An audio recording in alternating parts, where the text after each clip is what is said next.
Right now, somewhere in the world, a crisis is unfolding. Maybe it's a hurricane bearing down on a coastline. Maybe it's a supply chain collapse nobody saw coming. Maybe it's a power grid failure that stretches from hours into days, then weeks. And in every single one of those scenarios, the same thing happens like clockwork. People panic, and they all run to the same shelves.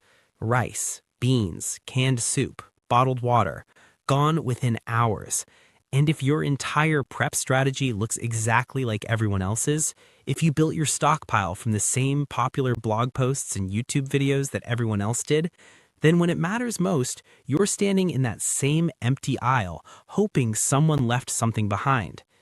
Here's the uncomfortable truth about mainstream prepping advice. It's become its own kind of vulnerability.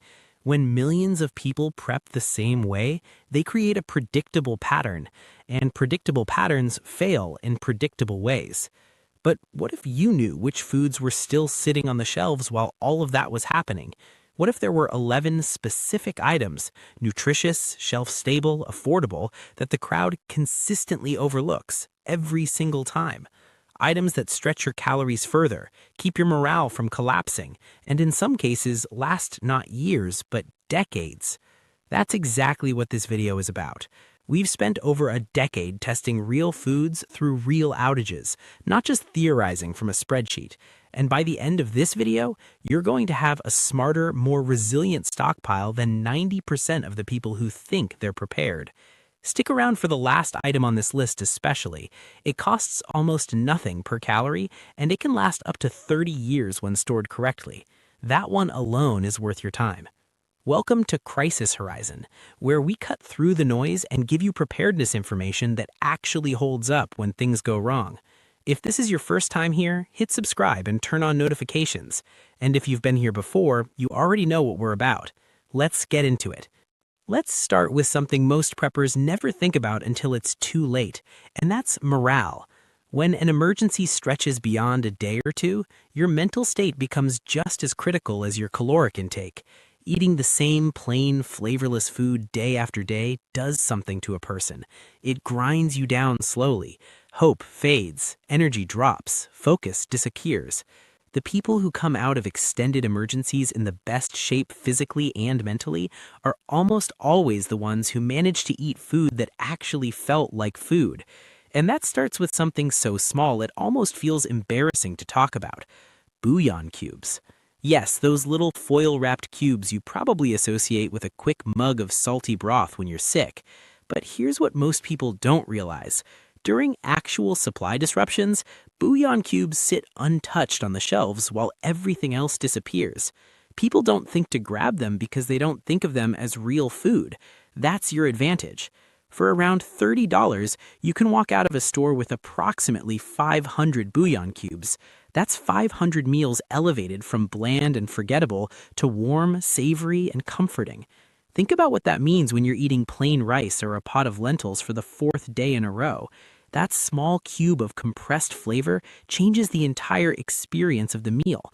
It shifts food from being just fuel into being something you can actually look forward to. But there's more to it than just flavor. The sodium content in bouillon serves a genuine physiological function during physical stress. When you're working hard, sweating, managing stress, your body loses electrolytes fast.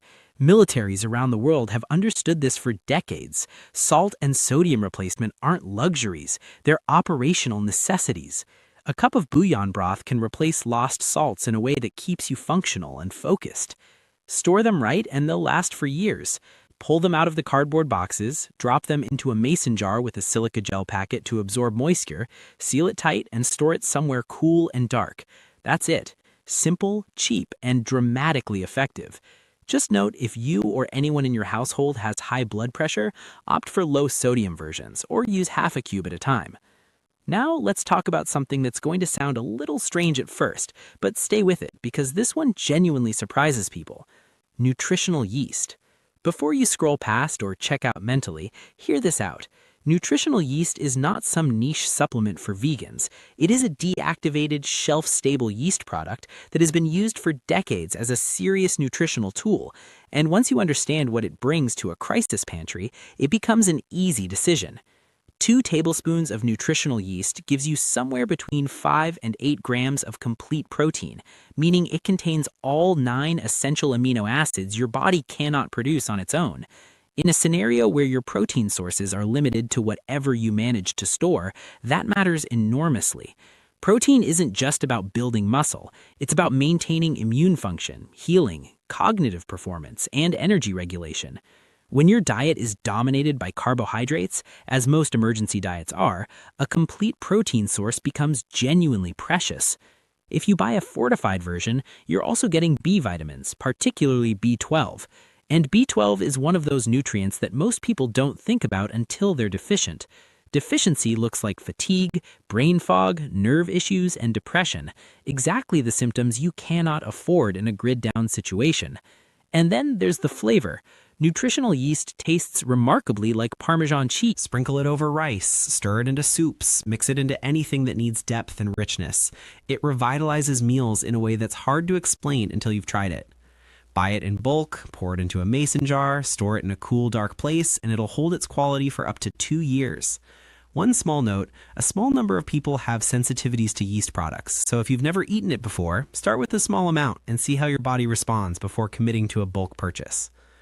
Moving along, here's a gap in most emergency diets that people don't recognize until they're already feeling the effects, and that's fat.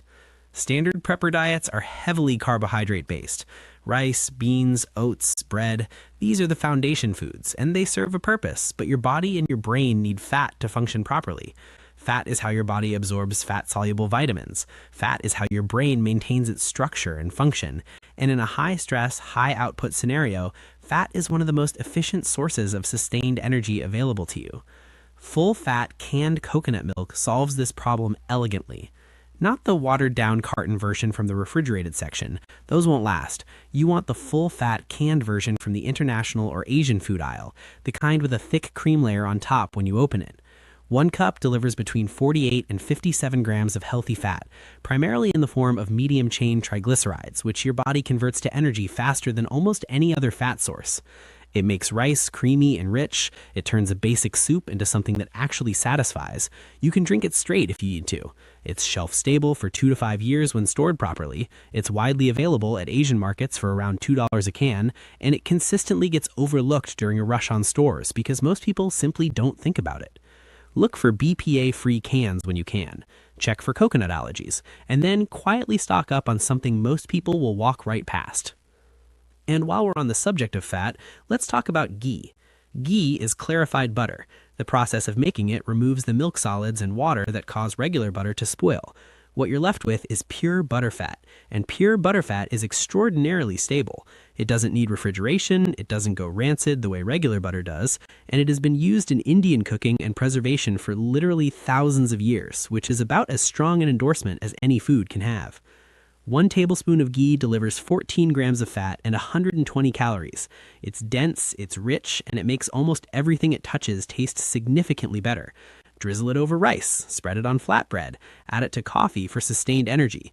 Use it for frying when oil is scarce. It fills the fat gap in your diet while also acting as a powerful morale food because it genuinely tastes like something made with care. At room temperature, ghee lasts 12 to 18 months easily. Refrigerated, it lasts even longer. Store it in a cool, dark place, and always use a clean utensil when you dip into it.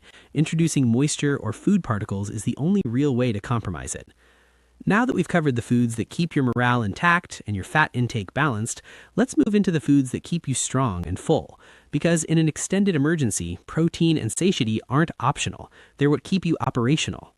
Most preppers know about beans, but most preppers only think about beans in 1 or 2 varieties, and they overlook something that does everything beans do, often better, and almost always faster: lentils.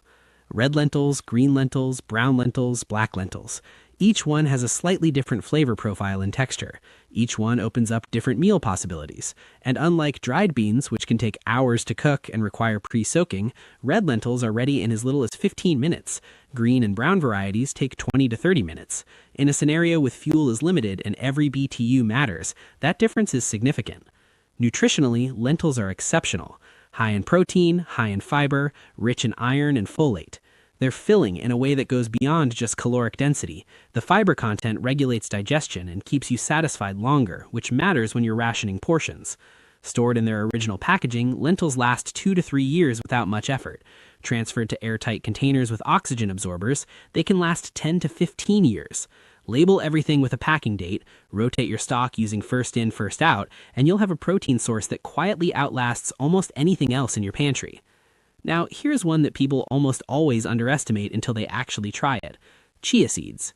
A single ounce of chia seeds, about 2 tablespoons, contains roughly 5 grams of protein, 9 grams of fat, 11 grams of fiber, and a meaningful dose of omega-3 fatty acids, calcium, and iron.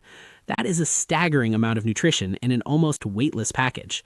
But the real practical magic of chia seeds in a survival context is what they do in your stomach.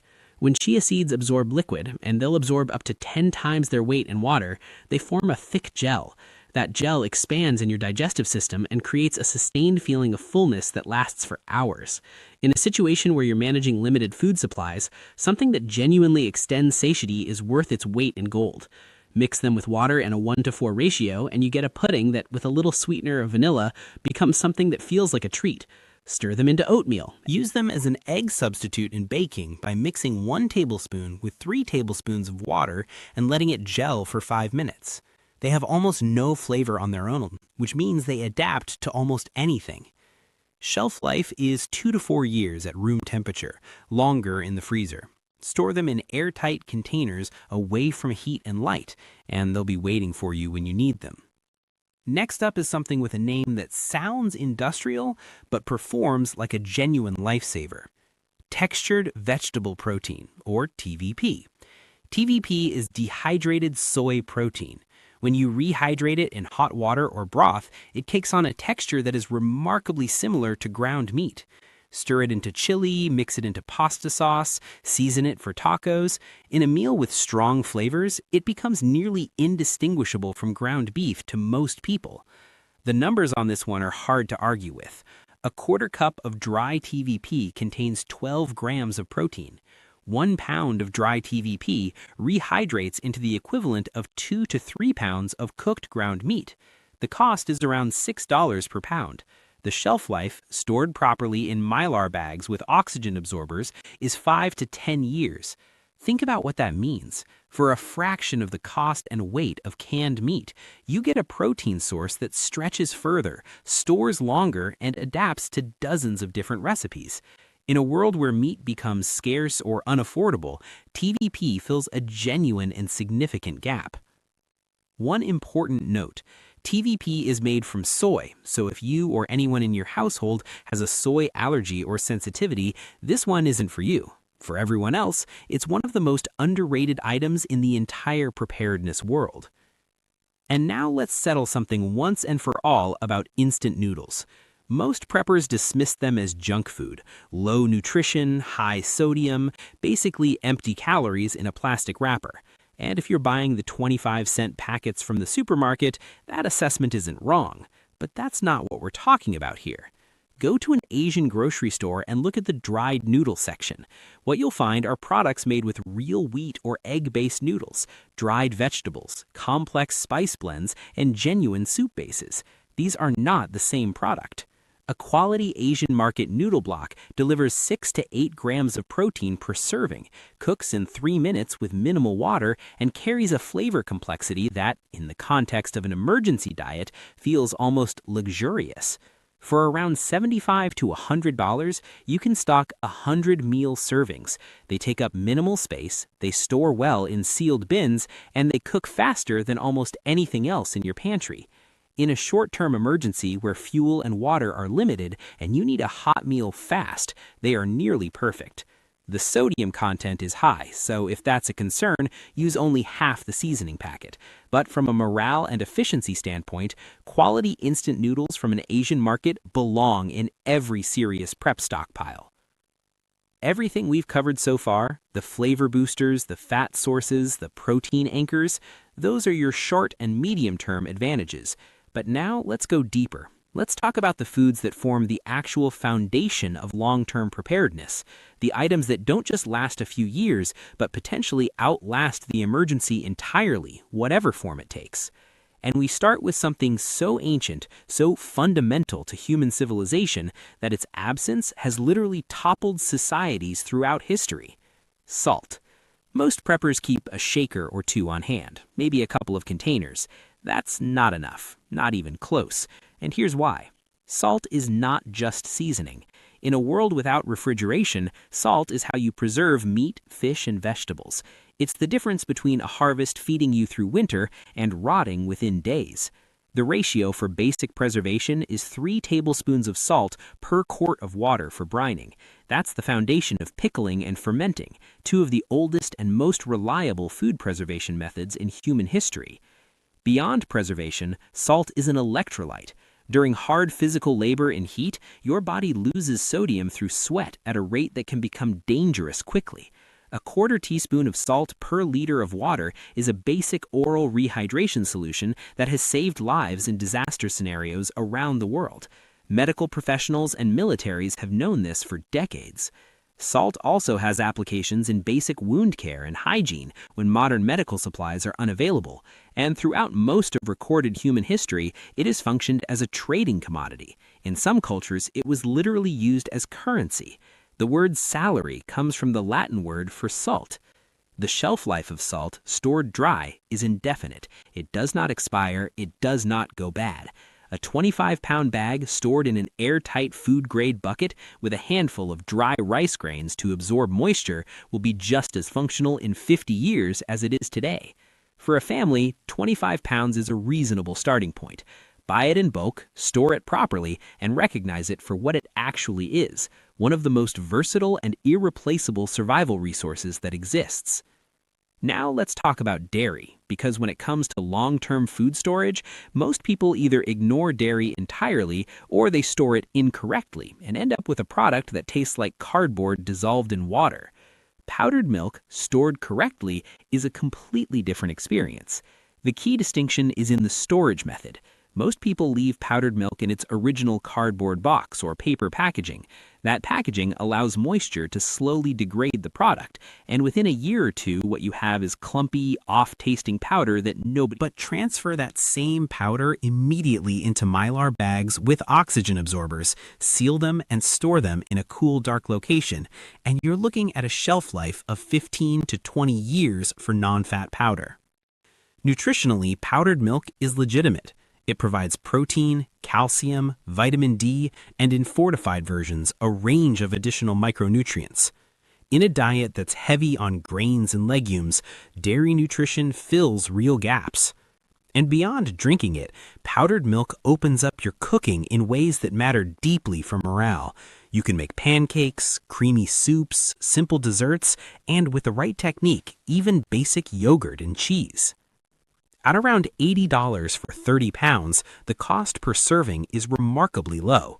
One practical tip for families with children: start mixing powdered milk into regular milk now, gradually increasing the ratio. This gets everyone used to the taste before they ever need to rely on it. And now we arrive at the final item, the one that has been quietly earning its place at the top of serious preppers' lists for generations. The one worth waiting for: hard winter wheat berries. Not flour, not bread mix, not crackers. The whole grain itself, unprocessed exactly as it comes off the plant. Here's the critical distinction between wheat berries and wheat flour. Flour, once milled, begins oxidizing. The natural oils in the bran and germ react with air and cause the flour to go stale and eventually rancid.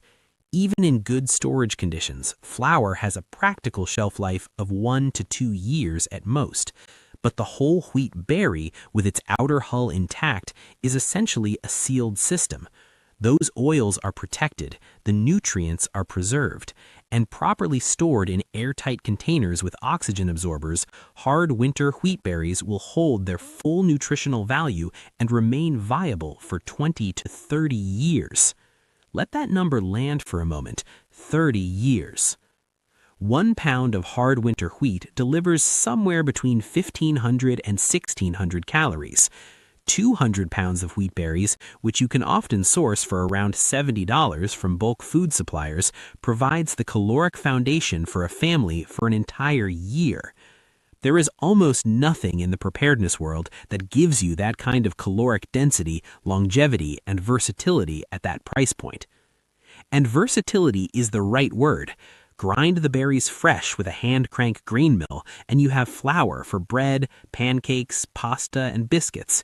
Cook the whole berries like rice for a dense, chewy grain dish. Sprout them in water over a few days, and you produce fresh, living greens, an actual source of vitamins in a scenario where fresh produce is impossible to come by. The hand crank grain mill is the key investment here. Electric mills are convenient, but in a grid-down scenario, they're useless.